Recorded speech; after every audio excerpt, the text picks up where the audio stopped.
Fala pessoal, tudo bem? Muito boa tarde para você que está na programação da TV Alesp. Essa é a primeira edição do Jornal da Alesp e eu te faço companhia nessa hora do almoço. Então bora que tem muita notícia para você. Um evento no auditório Teotônio Vilela homenageou os 52 anos da Revolução dos Cravos, uma data importante para Portugal e para os portugueses que vivem no Brasil. A Priscila Doroche acompanhou e tem todos os detalhes.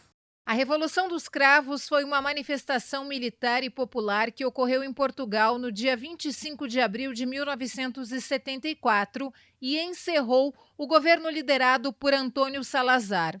Ele foi o fundador e principal líder do Estado Novo e por quase 40 anos, de 1932 a 1968, governou Portugal.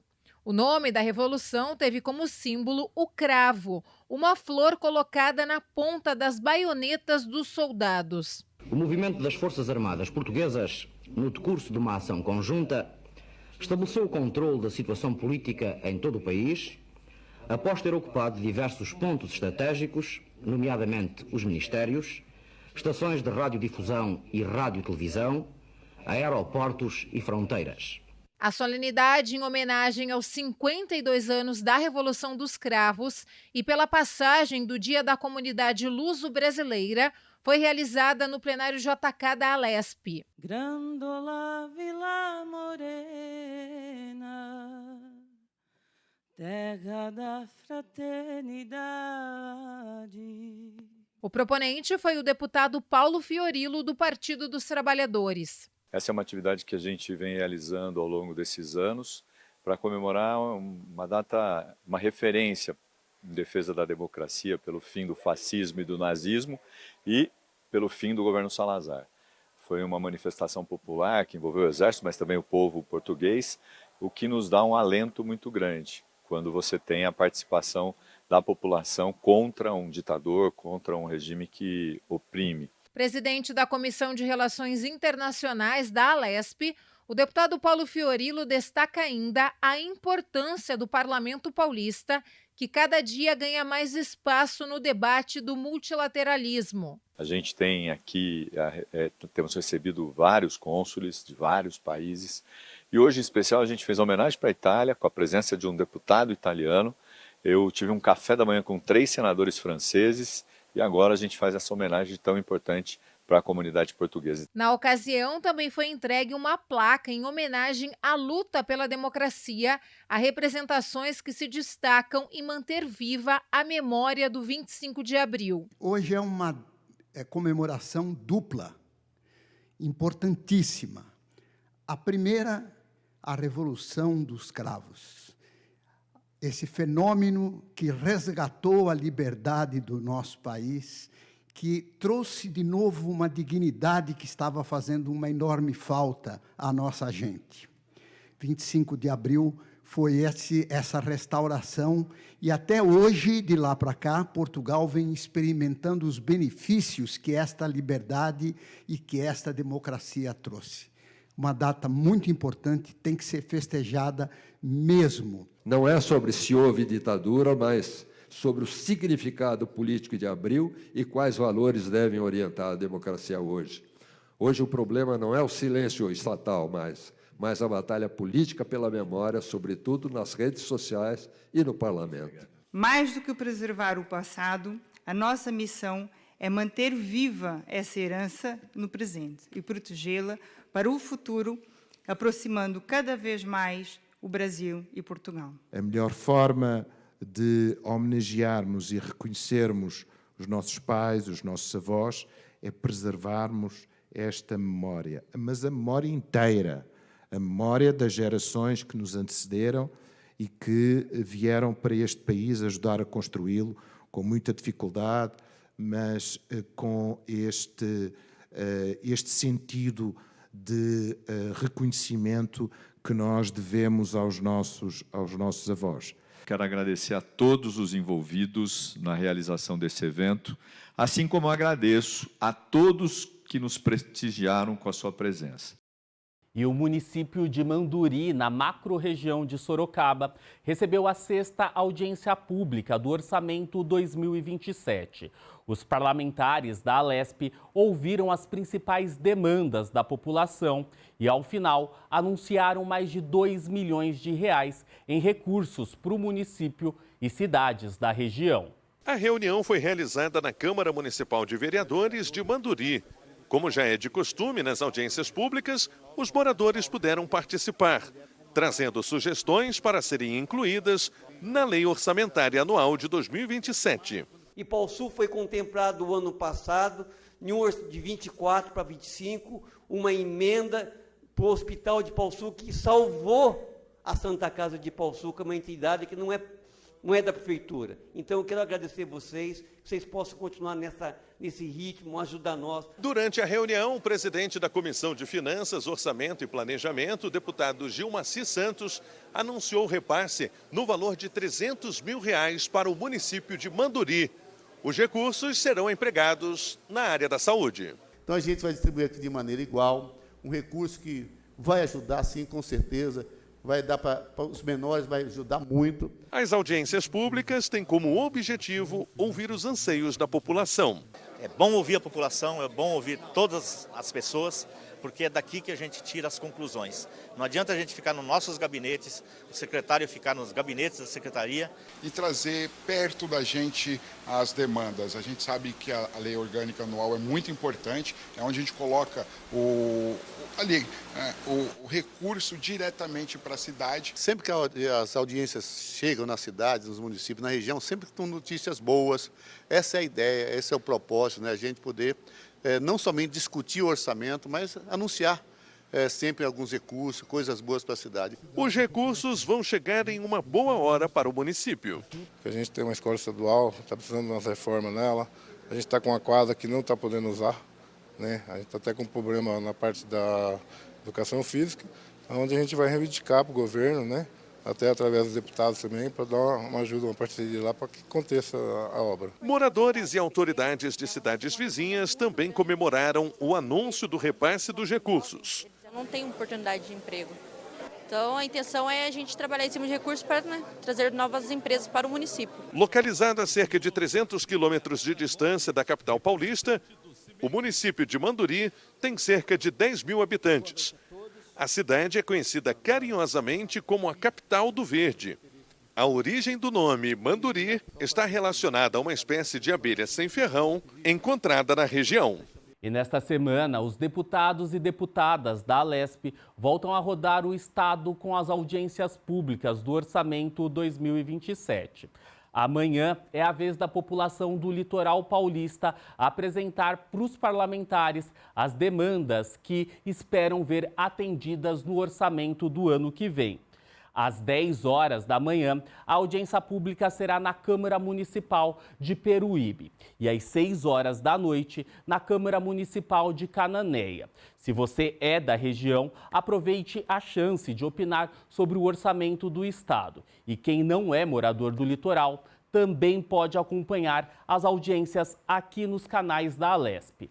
Mais informações é só acessar o portal da Alesp, al.sp.gov.br. A Alesp foi palco de uma sessão solene marcada pelo reconhecimento à segurança pública do estado. O Coronel Telhada e a Rota receberam a mais alta honraria do Legislativo paulista, em um evento que reuniu autoridades, policiais e familiares. Amigos e familiares do coronel da Polícia Militar, Adriano Lopes Lucinda Telhada, o Coronel Telhada, e policiais do 1º Batalhão de Choque Tobias de Aguiar, a Rota, compareceram ao plenário Juscelino Kubitschek para a sessão solene de entrega ao colar de honra ao mérito legislativo para o Coronel Telhada e para a Rota. É uma honra e um prazer, né? Justamente durante a minha gestão como comandante do Batalhão Tobias de Aguiar, a Rota, né?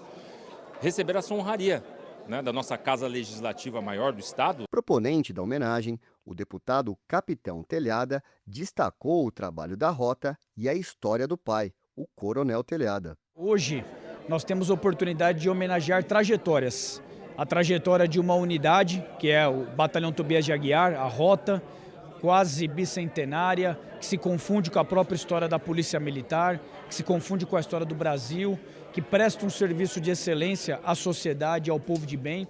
E temos a oportunidade de homenagear o Coronel Telhada, meu pai, deputado estadual, deputado federal, vereador, policial militar, comandante da rota. Com uma trajetória de mais de 30 anos na Polícia Militar e uma carreira política como vereador em São Paulo, deputado estadual por 2 mandatos aqui na Alesp, deputado federal, agora, Coronel Telhada recebe o colar de honra ao mérito legislativo, a maior honraria do Parlamento Estadual de São Paulo. É muito bom ser homenageado, né? Principalmente numa situação dessa, numa casa que eu tive o prazer de servir durante 8 anos, 2 mandatos. Também foi num desses mandatos que eu tive o prazer de participar da votação do colar. E hoje receber o colar das mãos do meu filho, mas fica mais importante ainda, mais responsabilidade ainda. Não só por ser a maior comenda do Legislativo Paulista, mas por ser na mão do meu filho.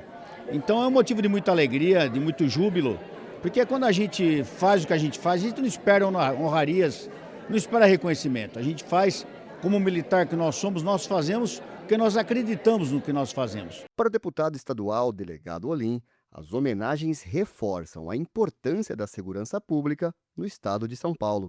Rota e telhada, você vê os dois. Então você pensou na rota, pensa no telhado. Pensou no telhado, pensa na rota. Eu acho uma homenagem maravilhosa. Diz que a rota Tropa de Choque é a Polícia Militar, eu acho que é muito respeitada. Eu não podia deixar de vir aqui prestigiar a rota.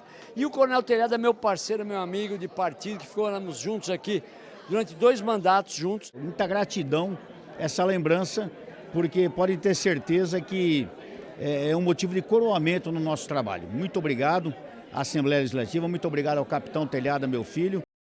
E agora, mudando de assunto, segundo o Procon de São Paulo, a taxa média de juros do empréstimo pessoal cobrada pelos principais bancos chegou a 8,44% ao mês em abril. O acréscimo é de 0,14 pontos percentual em comparação com o mês anterior. Nesse sentido, a taxa de juros equivale ao ano é de 164,26%. Quem explica para a gente essa alta é o repórter Fábio Oliveira.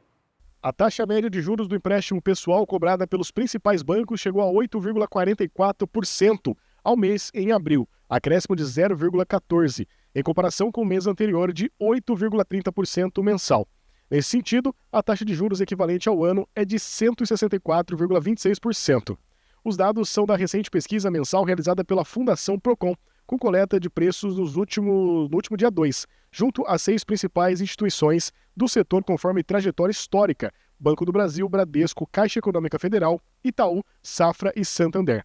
Entre as instituições pesquisadas, como o Banco do Brasil, foi que apresentou o maior reajuste no mês, passando de 6,72% para 7,39% ao mês. O Bradesco também aumentou sua taxa de 8,32% ao mês para 8,49% ao mês, uma elevação de 0,17%. Os demais bancos mantiveram suas taxas em relação ao mês anterior. No caso do cheque especial, a taxa média permaneceu em 8% ao mês, sem alterações em relação ao mês anterior. Todos os bancos pesquisados praticaram a mesma taxa. No equivalente anual, o índice corresponde a 151,82% ao ano. O Procon São Paulo reforça que o Banco Central, por meio da Resolução 4.765/2019, limitou os juros do cheque especial para a pessoa física em 8% ao mês, medida vigente desde 2020. O Procon São Paulo também orienta que o consumidor deve manter a cautela e utilizar sempre essas linhas de créditos apenas em situações emergenciais ou até mesmo para substituir dívidas com juros mais altos. Então, tudo isso vale a pena para o próprio consumidor pensar muito antes de contratar qualquer tipo de empréstimo. Fábio Oliveira, para a TV Alesp. E a atuação dos poderes no sistema parlamentar italiano foi tema de um curso do Instituto do Legislativo Paulista. A aula especial é uma contribuição da Alesp para a discussão temática referente ao objetivo de desenvolvimento sustentável da Agenda 2030 da Organização das Nações Unidas. Vamos ver. O encontro contou com a participação do professor de Direito Luca Mesetti, que trouxe uma aula sobre o funcionamento das instituições italianas, além de abordar as propostas feitas sobre atualizações do judiciário. L'Italia è un caso un po' particolare perché nella forma di governo parlamentare. A Itália é um caso um tanto singular, pois no sistema parlamentarista existe uma relação de confiança entre o governo e a maioria do parlamento. Como eu disse, a Itália possui um parlamentarismo um tanto incomum em comparação com a Alemanha ou o Reino Unido. Infelizmente, temos muitos partidos políticos, uma forte instabilidade política e, com exceção das legislaturas recentes, a formação de uma maioria após as eleições gerais não é tão automática quanto na Alemanha, no Reino Unido ou na Espanha.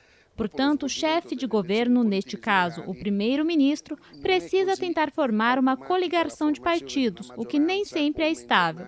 Nosso problema específico é a estabilidade e a atuação do governo.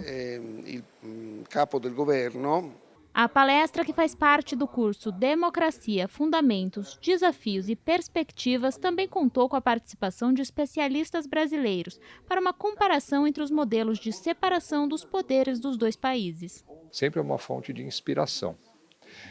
Ficou bastante claro que os sistemas têm suas proximidades, mas têm suas diferenças.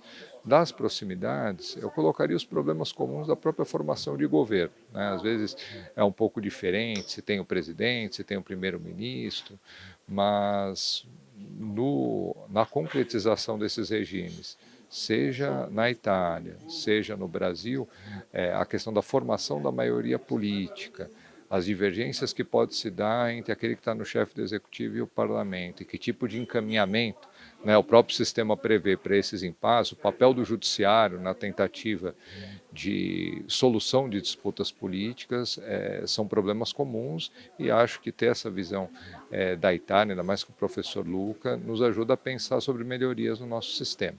No centro do debate, um questionamento. Como é possível manter a sintonia entre legislativo, executivo e judiciário em um país organizado a partir do sistema parlamentarista, como é o caso da Itália? O ILP, assim como a Assembleia, trazer esse debate é da maior relevância no momento em que a democracia encontra neste momento histórico, encontra-se sob diversos ataques, né?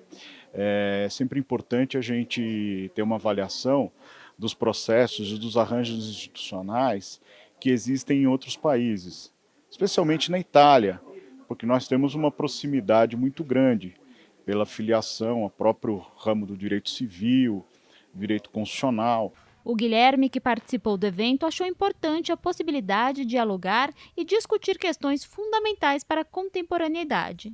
Mas principalmente o funcionamento das instituições. Acho que o professor Mesetti demonstra que grande parte das questões que nós temos como muito enraizadas no Brasil são questões que, se não são universais, são internacionais. E, consequentemente, eu acho que a gente enxerga os nossos bons resultados, os nossos maus resultados nos outros. Então, a comparação é uma forma da gente aprofundar, digamos, esse estudo. A Agência Reguladora de Serviços Públicos do Estado de São Paulo, a Arcesp, definiu novas diretrizes para o pagamento de contas de água e esgoto em atraso no Estado de São Paulo, com regras mais claras para o consumidor. A repórter Beatriz Moreno explica para a gente. Foi publicado na semana passada no Diário Oficial pela Arcesp novas medidas de cobrança dos serviços de saneamento básico em todo o estado de São Paulo. São novas ferramentas pensando em facilitar o pagamento das tarifas. E olha, a ideia é que tenham formas mais justas de cobrança que vão incluir a renegociação de dívidas e também o parcelamento dessas tarifas caso necessário. Essas novas regras devem abranger todas as concessionárias que são reguladas pela Arcesp, também as empresas privadas que trabalham nesse setor, como, por exemplo, a Sabesp, que está em 344 municípios paulistas, mas também a Saneaqua, a Saeg, a BRK Ambiental, que trabalham nesse mesmo setor em outros municípios do estado de São Paulo. A ideia é também simplificar aí a quitação dos débitos e evitar um aumento excessivo das dívidas que podem prejudicar e muito esses usuários, os consumidores aqui do estado de São Paulo. Existem aí novos limites também para cobrança de juros e de encargos. Pode ser cobrado até 2% sobre o valor em atraso aí, a partir do atraso do pagamento dessas tarifas, com juros de até 1% ao mês e correção de acordo com o IPCA. Lembrando que também não vai ser possível mais fazer a cobrança de juros sobre os juros. Então, é um controle a mais aí para evitar essas cobranças excessivas. Outro ponto importante dessa nova norma é o direito à informação. A partir de uma renegociação, o consumidor deve receber ali todas as informações detalhadas sobre esse contrato de renegociação. Então, deve receber de forma bem clara, né, o valor, o total da dívida, os encargos aplicados, também o número de parcelas, o valor final aí dessa dívida e as condições que foram firmadas a partir dessa nova negociação. Também foi ampliadas as formas de pagamento. Então, agora será possível também fazer o pagamento por Pix, pelo cartão de crédito, adicionar esse pagamento na conta mensal, né, incluir as parcelas na conta mensal e ainda será possível também acompanhar tudo isso de uma maneira simplificada, pensando na organização financeira dos consumidores, dos usuários. É possível também antecipar o pagamento dessas renegociações, dessas eventuais renegociações, sendo descontados aí os encargos e as multas aplicadas a partir dos atrasos relacionados a essas renegociações. E as concessionárias, sempre que possível, devem considerar a situação socioeconômica de cada usuário. Todas essas medidas foram desenvolvidas a partir de uma consulta pública desenvolvida pela Arcesp no mês de março de 2026, pensando em garantir a participação social nos processos regulatórios em todo o estado de São Paulo, trazendo o consumidor também para essa conversa que é o mais afetado, né, por todas essas medidas e essas ferramentas propostas então pela Arcesp. Bora pro intervalo, daqui a pouco tem mais notícias na primeira edição do Jornal da Alesp. Até já!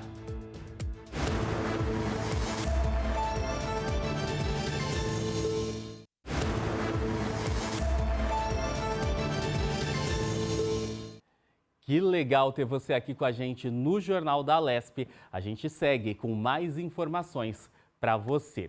E o governo de São Paulo iniciou nesta quarta-feira a ampliação da estratégia de vacinação contra a chikungunya no município de Badibacite, na região de São José do Rio Preto.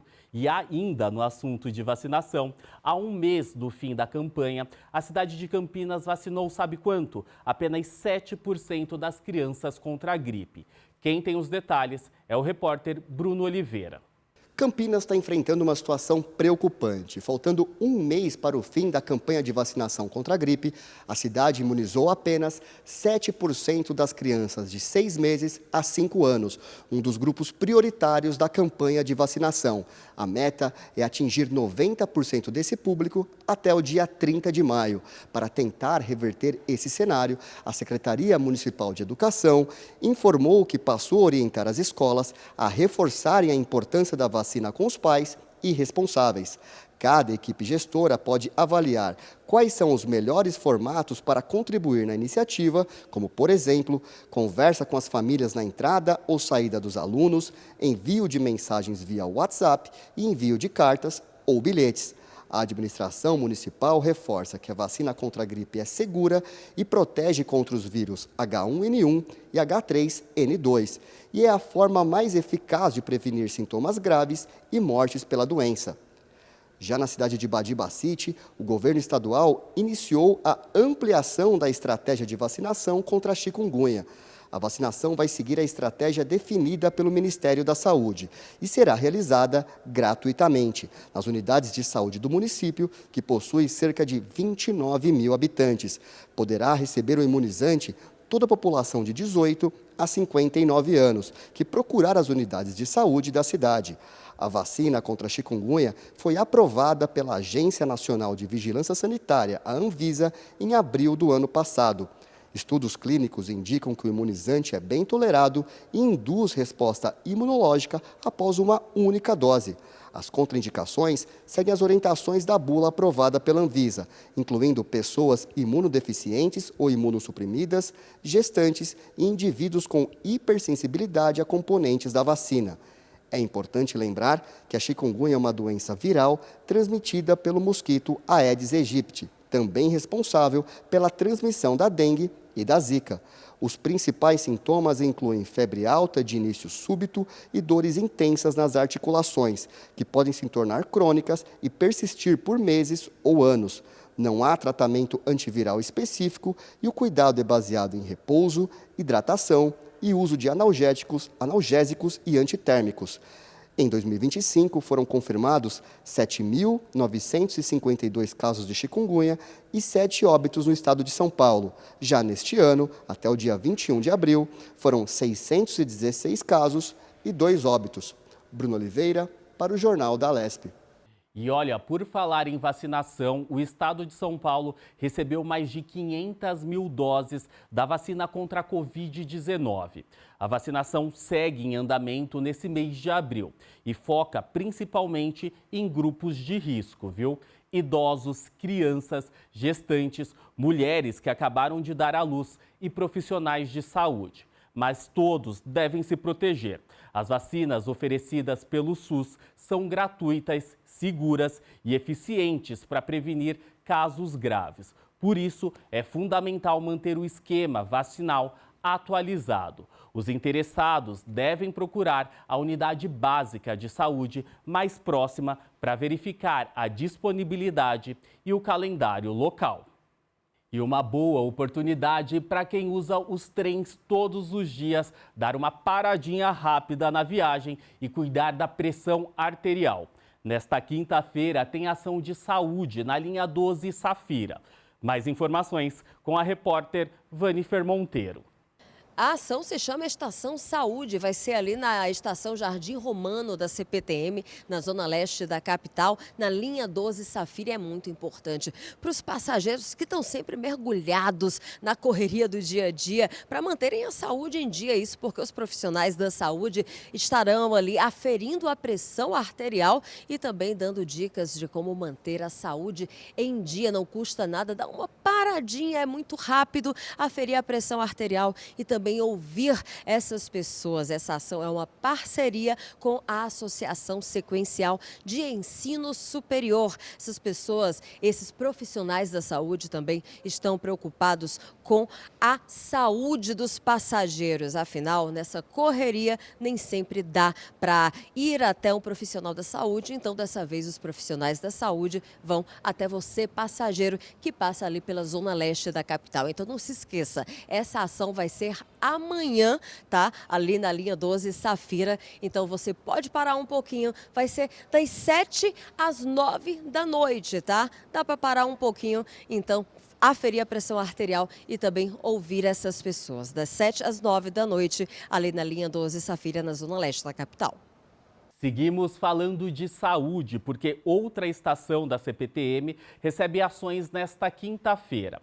Os passageiros que passarem pela estação Palmeiras-Barra Funda vão poder participar de ações de saúde voltadas à prevenção, orientação e diagnóstico precoce das infecções sexualmente transmissíveis, das 11 da manhã às 3 da tarde. Os agentes da Secretaria de Saúde vão estar a postos para a realização de testes rápidos de HIV e sífilis. A ação visa ampliar o diagnóstico precoce em pessoas que não saibam seu status sorológico. Durante a atividade, haverá distribuição de autotestes de HIV com oferta de cabine para realização com ou sem supervisão, além de oferta de PrEP para pessoas que possam ter se exposto por meio de relações sexuais.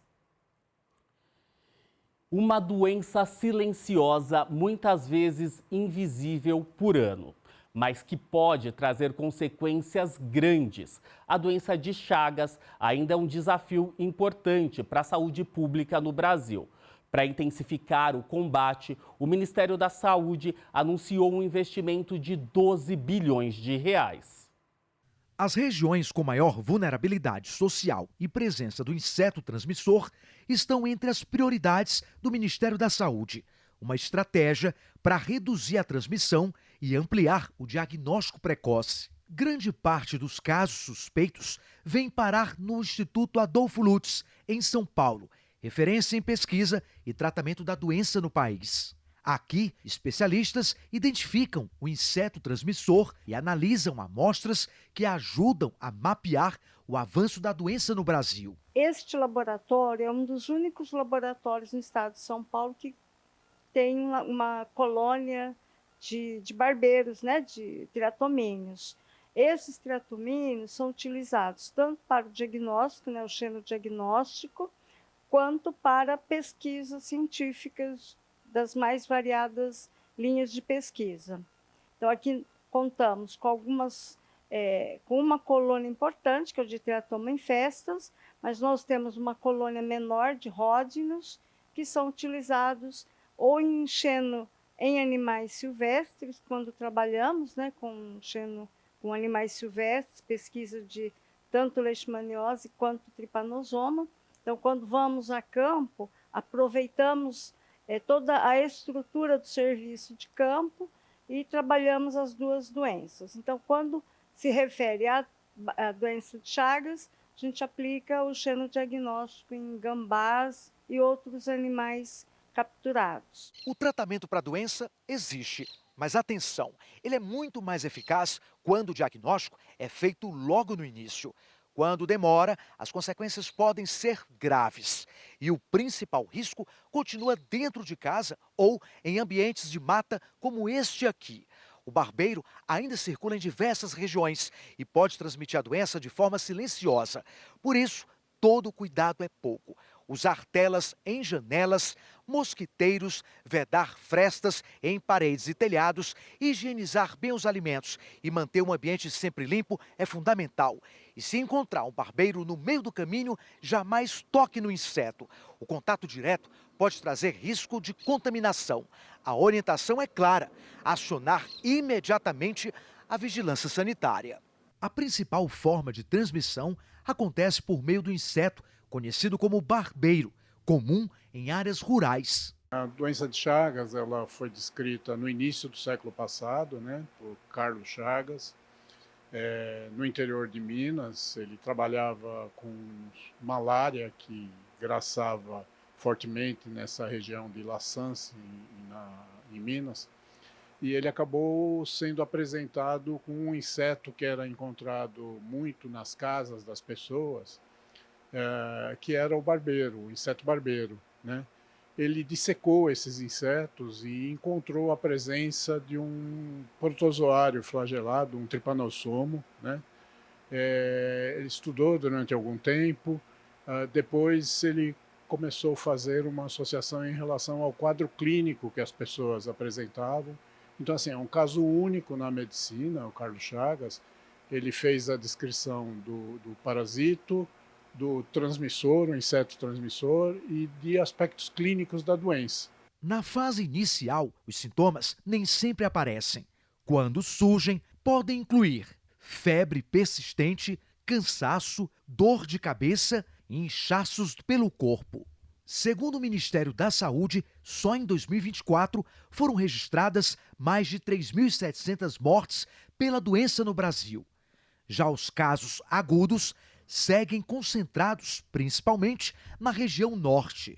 Os números reforçam a necessidade de ampliar o diagnóstico e o acesso ao tratamento, além de investir em prevenção. No Instituto, o trabalho começa com o recebimento de amostras vindas de diversas regiões do país. Os insetos e exames de casos suspeitos são analisados em laboratórios para verificar se estão infectados pelo parasita. Um processo técnico detalhado e essencial para a vigilância epidemiológica. O indivíduo, né, que apresenta alguns sintomas como febre, são sintomas inicialmente inespecíficos, mas ele vai fazer um relato de alguma região que ele esteja, que ele teve contato com algum inseto parecido com um barbeiro, numa região suspeita de casos da doença ou ingestão de algum alimento com suspeita de estar contaminado.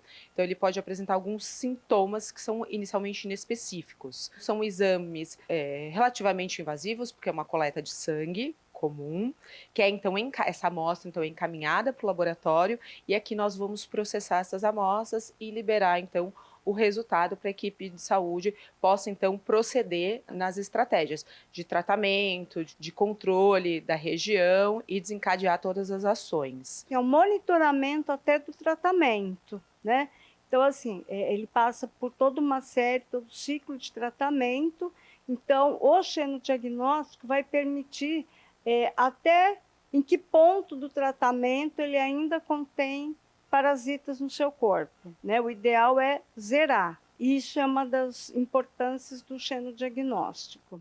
O Brasil está envelhecendo em ritmo acelerado e a queda na participação dos jovens já se aproxima de 2 dígitos. Olha só, em 2012, metade da população, 49,9%, tinha menos de 30 anos. Essa taxa caiu para 41% agora em 2025.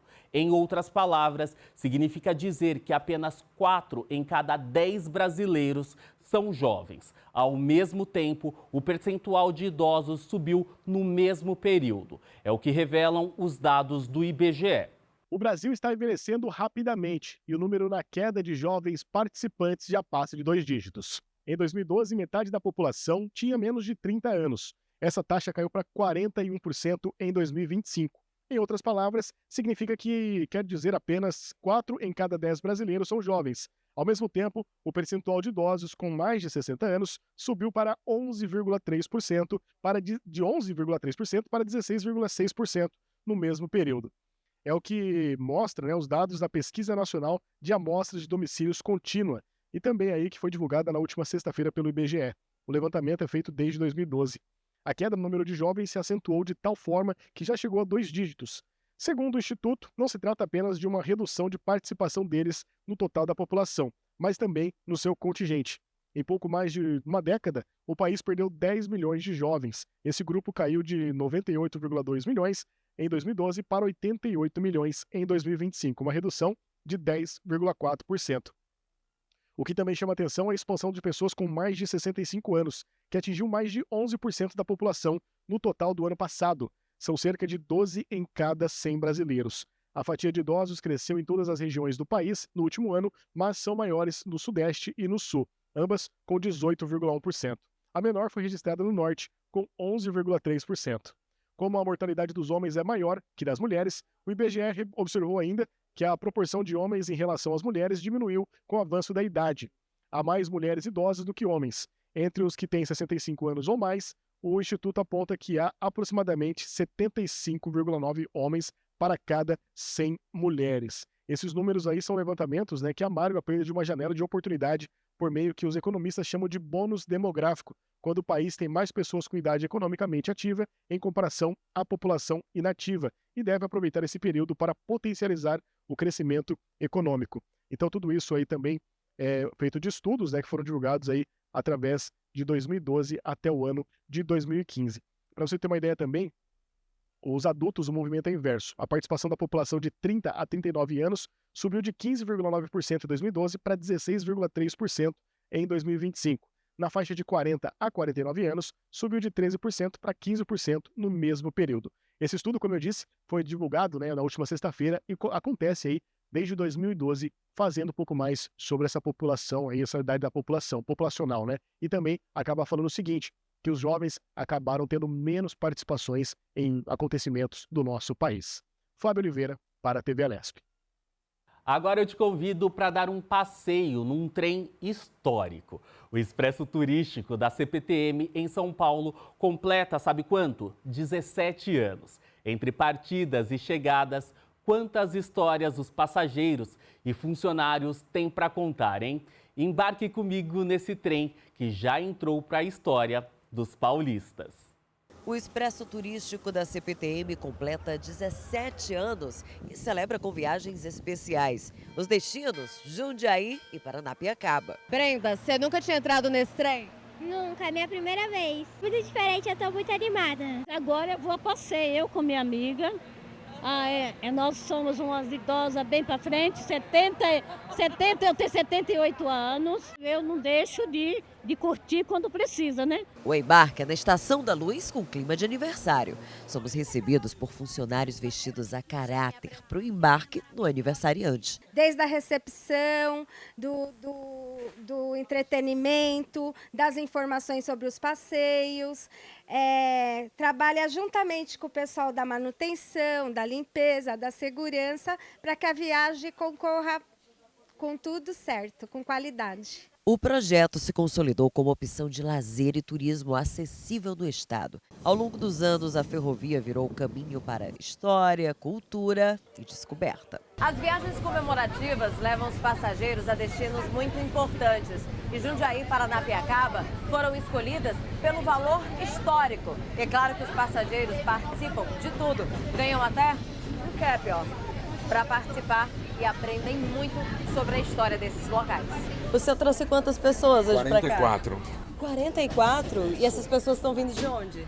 Estão vindos de São Carlos, de Santos. A maioria nunca viajou de trem. O trem também tem história. Você conseguir trazer o povo para dentro do trem novamente, só tem coisa boa. Eu imagino, porque olha só, e a cada estação, é uma descoberta aqui. É um mundo novo. Então, essas estações, elas são lá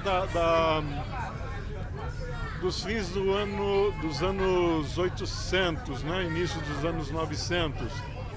A SPR, ela fazia Santos a Jundiaí, ela foi formada pelo Barão de Mauá, né? O Evangelista de Souza, para fazer o escoamento das fazendas para o Porto de Santos.